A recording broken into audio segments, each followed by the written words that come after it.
अगर आपका सब कुछ खो जाए, आप पाप और गुनाह में गिर जाएं,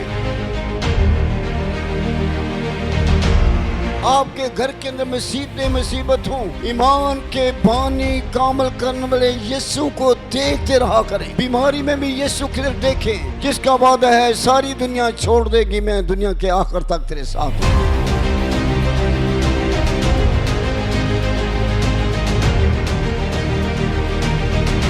अगर आप मजबूत होना चाहते हैं, अपने हालात में निकलना चाहते हैं, तो अपने काम, अपने हालात, अपनी मौत को देखें, यीशु की तरफ देखें। उसका नाम यीशु रखना, क्योंकि दुनिया में ना दे गुनाहों तो सिर्फ वही निजात दे सकता है। वो तूफानों को रोक देता है, वो मौत को ललकार देता है, 4 दिन के मुर्दे को जिंदा कर सकता है, वो लाज़र को जिंदा कर सकता है। तो आज उसके लिए कोई मुश्किल है कि आपकी मुसीबत में आपको आजाद ना कर सके। उसके वादे हैं कि जो कुछ तुम मेरे नाम से करोगे वो हो जाएगा।